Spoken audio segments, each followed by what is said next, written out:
معلش يا شباب، لو سمحتوا بكل ادب وذوق واحترام، لو سمحتوا ممكن تصوروا من بره مش من جوه بعد اذنكم. لو سمحتوا يلا يا شباب بعد اذنكم تعالوا.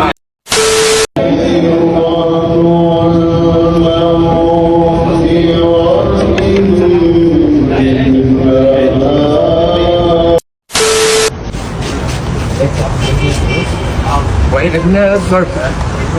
هنا الظرف يا عم معاك.